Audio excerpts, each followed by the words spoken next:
Vinícius Jr. had wrapped up a light training session, his body still buzzing with the afterglow of physical activity.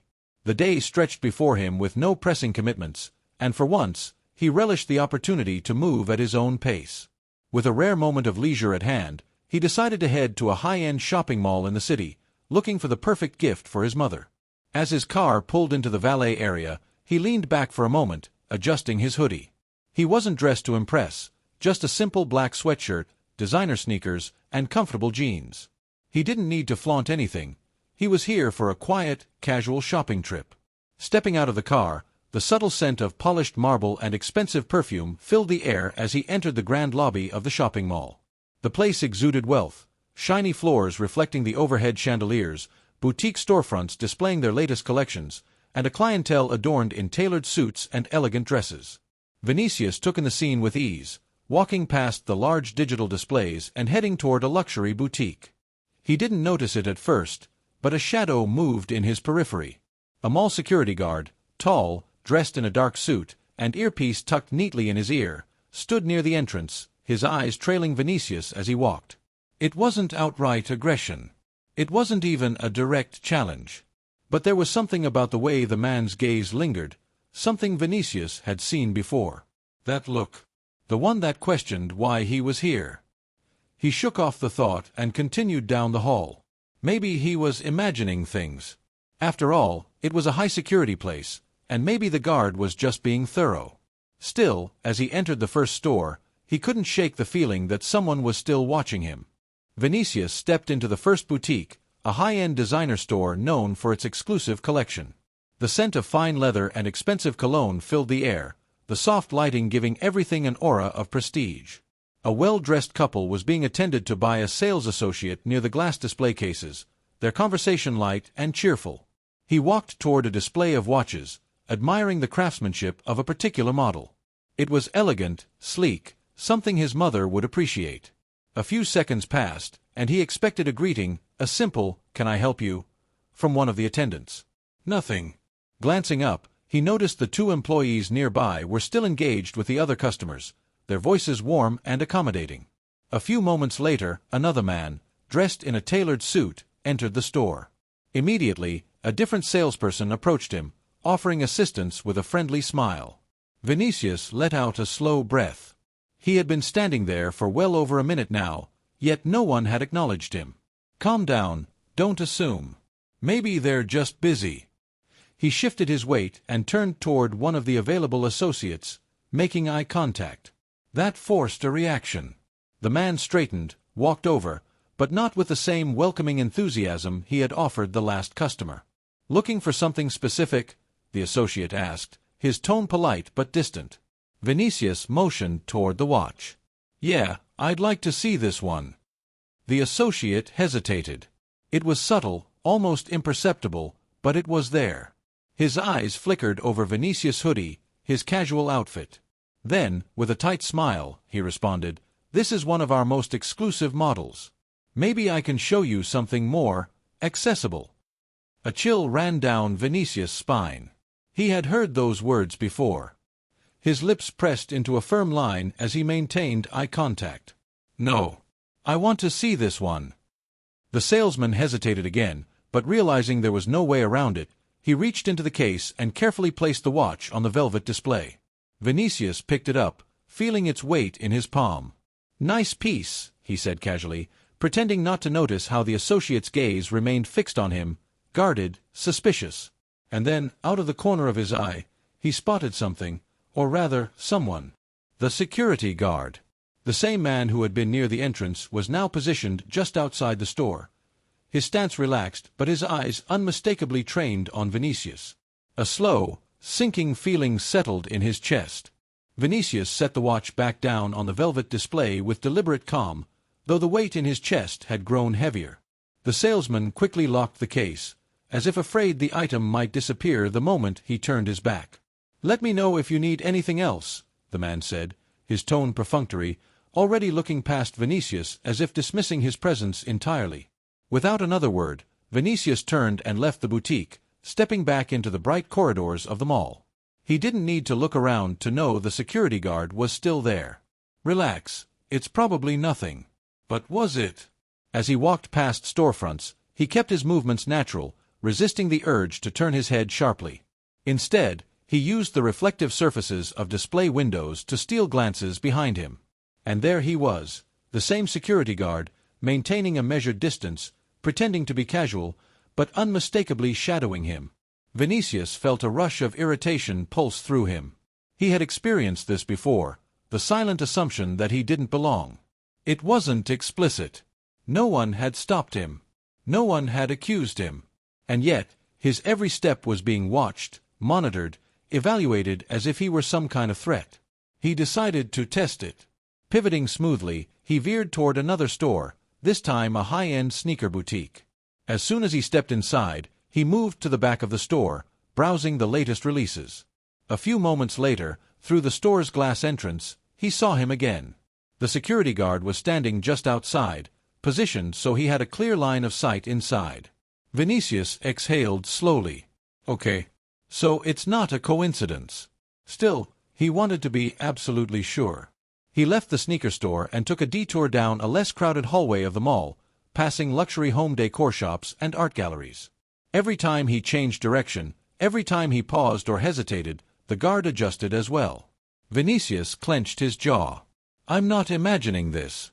His fingers curled into fists for a moment before he forced himself to relax. He wasn't going to let this slide. Not this time. And so, without breaking his stride, he decided to confront the truth head-on.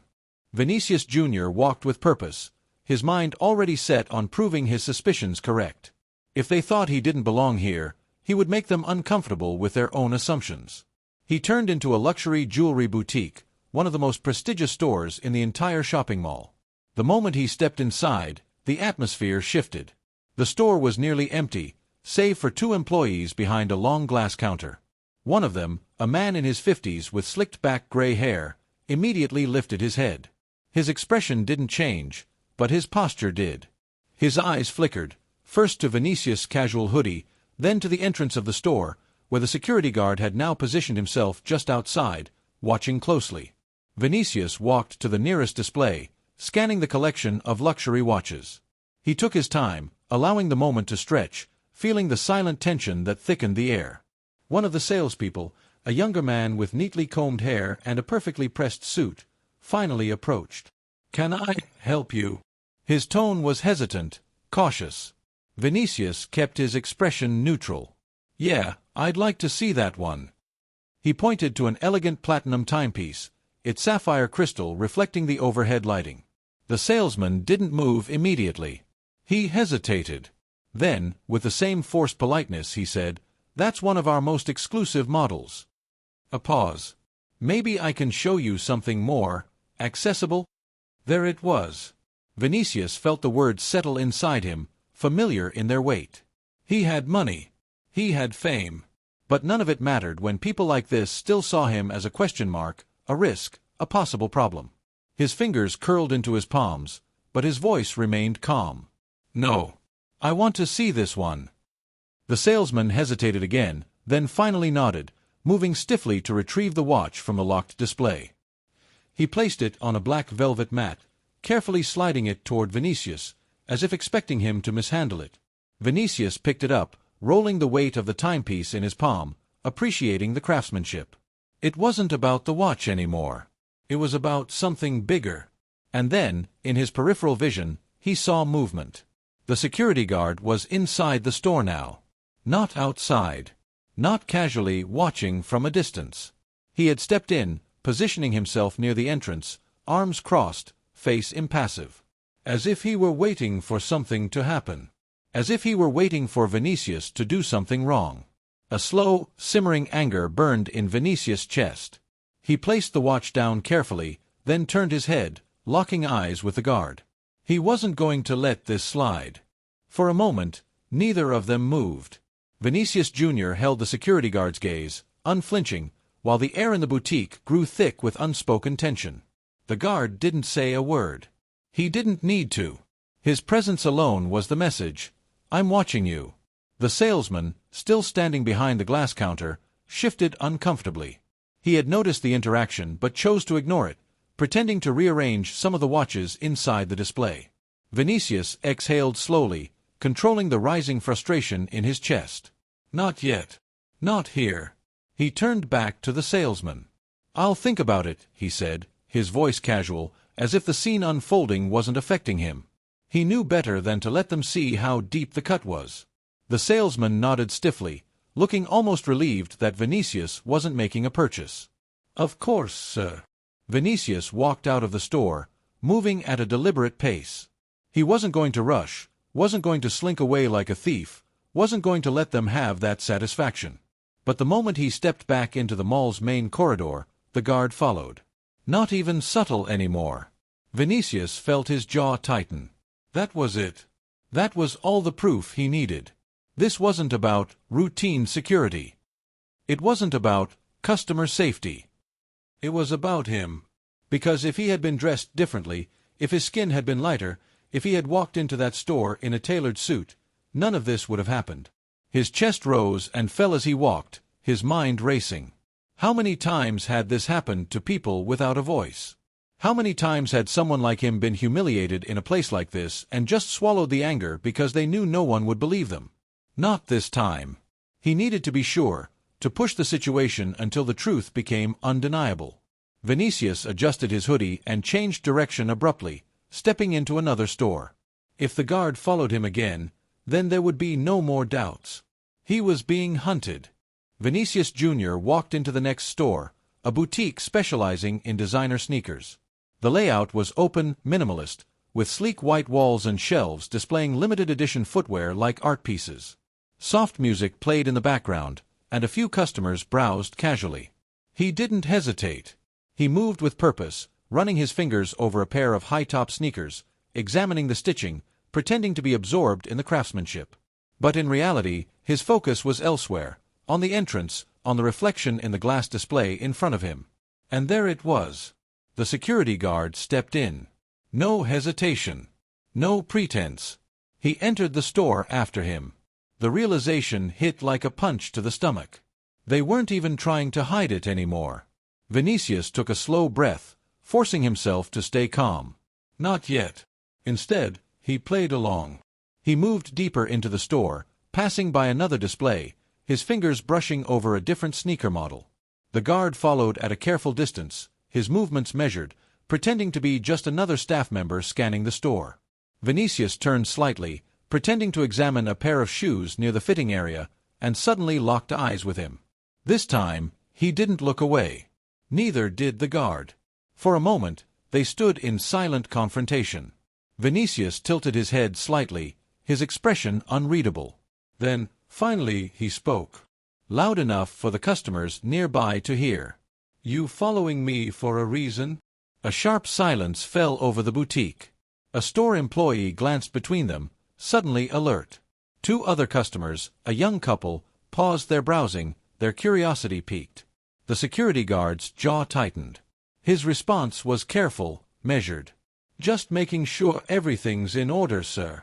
Vinícius let the words settle, staring at the man, feeling the weight of the moment. The subtext was clear. I'm watching you because you don't belong here. But Vinícius didn't let it go. You sure about that? He asked, his tone sharper now. Because I've been to 3 stores, and somehow you ended up in every single one. The tension in the store thickened. More people were paying attention now. The guard's face remained neutral, but there was something in his stance, a stiffness, a flicker of hesitation. I'm just doing my job, sir, he repeated. Vinícius almost laughed. He had heard those words before. They were always the same. He shook his head, his patience thinning. Funny. I didn't see you following anyone else. The weight of his words hung in the air, undeniable now.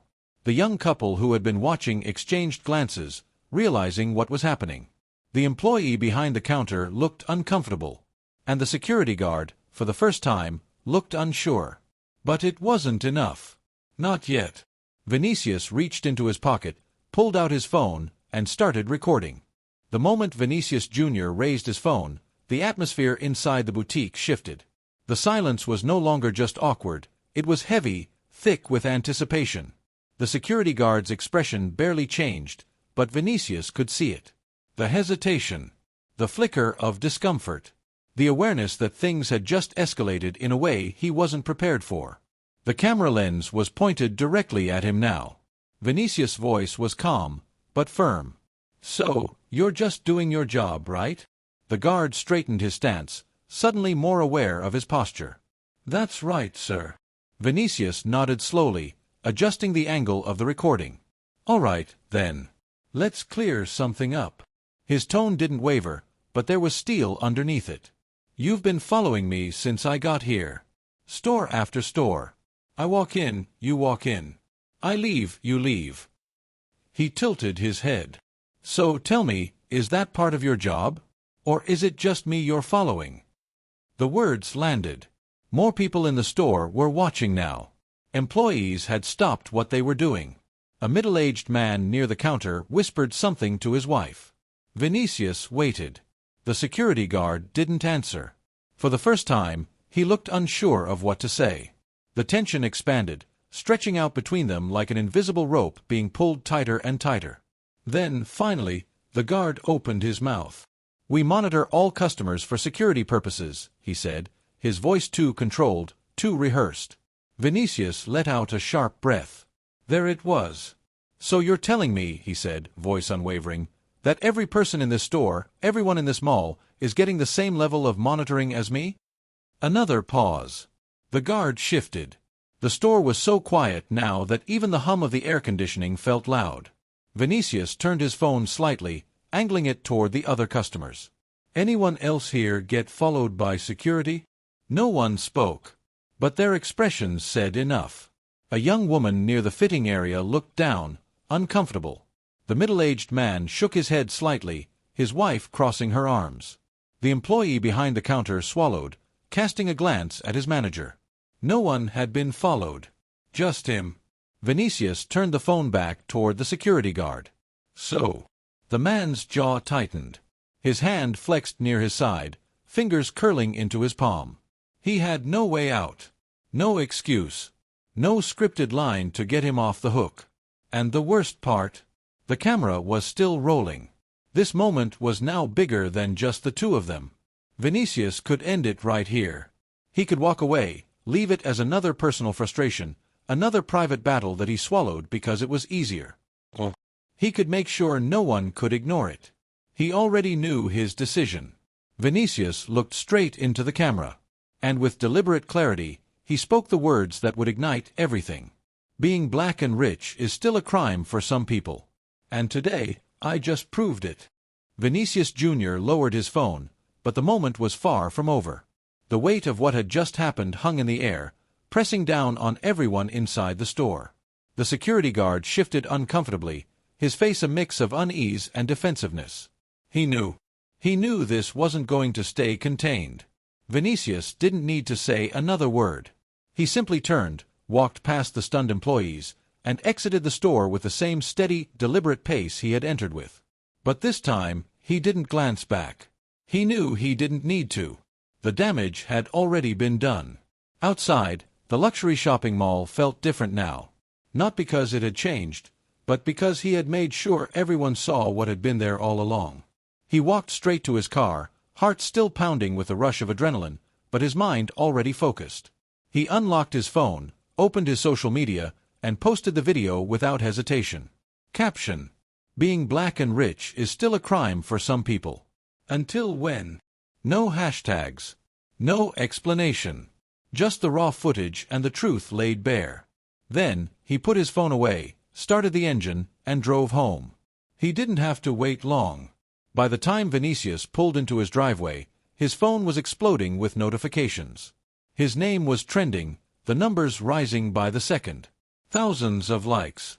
Hundreds of comments pouring in. His phone buzzed non-stop. DMs from teammates, messages from celebrities, journalists already reaching out for statements. He opened Twitter. Hashtag Justice for Vini. Hashtag Shopping While Black. Hashtag Racism in Luxury. The video had gone viral. The reactions came fast, and they came fierce. Disgusting. This happens every day, and no one believes it until there's a camera. Vinícius Júnior is a millionaire, an athlete, a role model, and still gets treated like this. Imagine what happens to the rest of us. If they can do this to someone as famous as Vini, what chance do normal black people have? Time to shut this mall down. Boycott. And then came the media firestorm. Sports journalists picked it up. News outlets began reporting on it. Within hours, the video was on international news. The shopping mall's official account disabled comments. The store where the confrontation had taken place released a weak statement about valuing all customers equally that only made things worse. It wasn't just a moment anymore. It was a movement. And Vinícius Júnior was at the center of it. But this wasn't the end.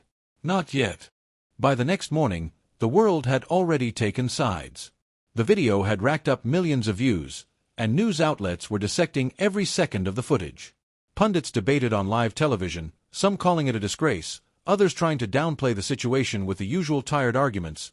Maybe it was a misunderstanding, maybe security was just being extra careful, why does everything have to be about race? But the truth was undeniable. The silence from the shopping mall had lasted just long enough to look bad. Then, finally, they spoke. A public statement was released on all their official platforms. We deeply regret the unfortunate experience reported by Mr. Vinícius Jr. and take all allegations of discrimination seriously. Our shopping center prides itself on inclusivity, and we are currently reviewing our security protocols to ensure that all customers feel welcome. We have reached out privately to Mr. Vinícius Jr. to address the matter. Vinícius read it once, then again, and he felt nothing. It was empty, meaningless. The kind of corporate damage control designed to look like action without actually doing anything. His phone buzzed, his agent calling. "You see the statement?" the man asked, his voice tense. "Yeah," Vinícius muttered. "What do you want to do?" Vinícius exhaled slowly, fingers tapping against the table. "They want this to go away," he said finally. "They want to act like they've handled it, like they apologized, and now it's time to move on." His agent was quiet for a moment. "So what's next?" Vinícius leaned back in his chair, jaw tightening. "We make sure they can't ignore it." He didn't respond to the mall's statement. Instead, he posted again. A screenshot of their apology, with one sentence above it. "I appreciate the statement. But tell me, what exactly are you changing?" The post exploded instantly. "Fire, they got caught and now they want to act innocent." "Fire, a real apology comes with accountability." "Fire the security guard." "Fire the manager."